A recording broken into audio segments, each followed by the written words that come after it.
Lisa Gordon has been involved her entire life in terrestrial conservation. She spent more than a decade at Islands Trust on the west coast of British Columbia.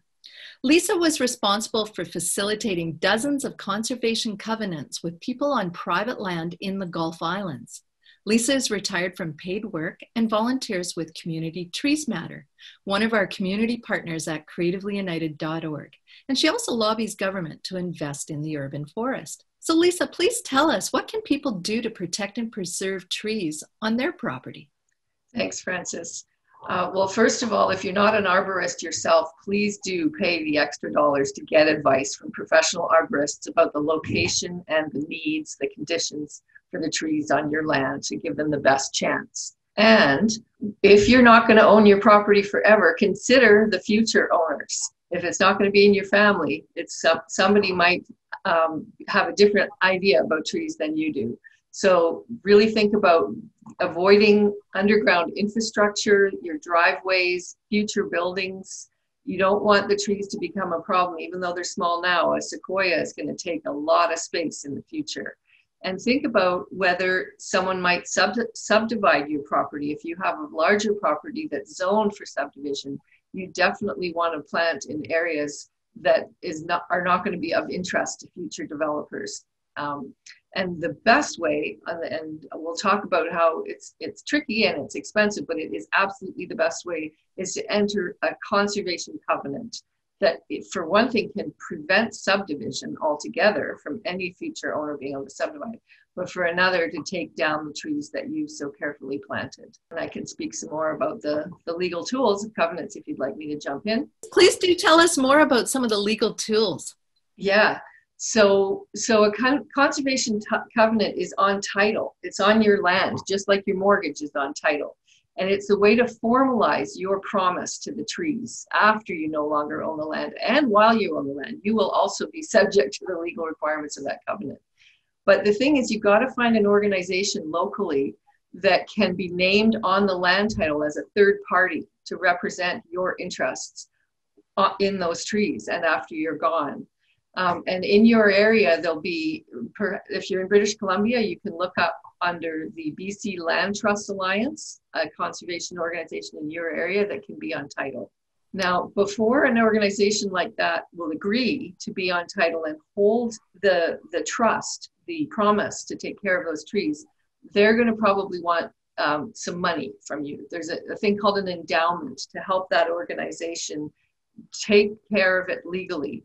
To come and do regular inspections of the property to make sure nobody has breached that covenant and that promise to the trees. So there's usually a cash endowment, but before that, you're going to need a land survey cost to define that area of the trees on your title, and you're going to have to register that covenant on your title legally. Great. So that's one thing that I could do as a homeowner if I was really nervous about selling a property because the trees could be cut. This is one way to protect and preserve them.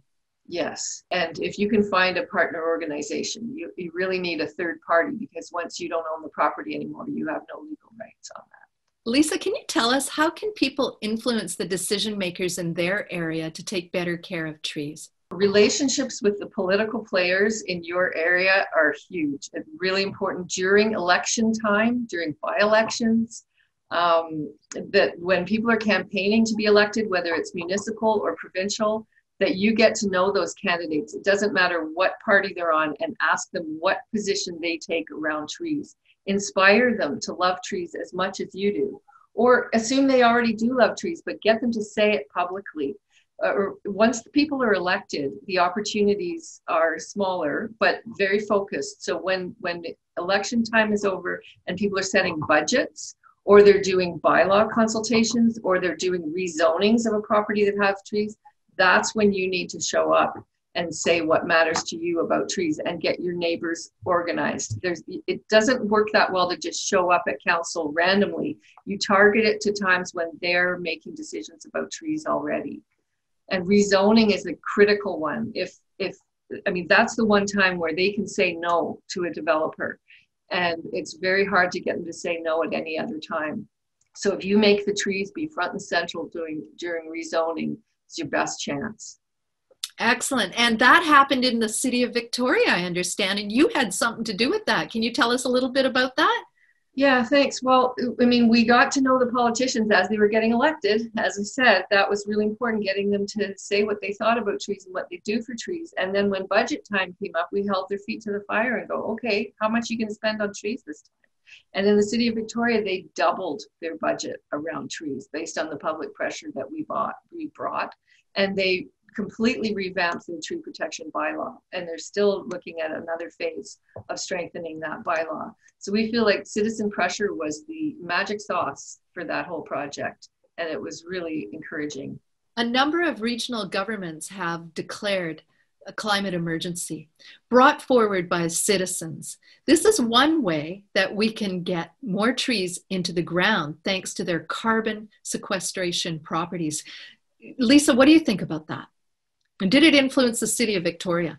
Definitely, they had a very high priority on climate change mitigation and adaptation, and growing more trees is a big part of that. So one of their projects, and I guess any municipality or any jurisdiction could do this, they set a goal of 5,000 trees in 1 year, of which 1/10 would be planted by the city on public land, but the other 9/10 they wanted private citizens to plant on their private property. I'm not sure how that's going, but it makes sense to set goals like that everywhere. Exactly. So if people have private land, please consider planting a tree. Thank you, Lisa.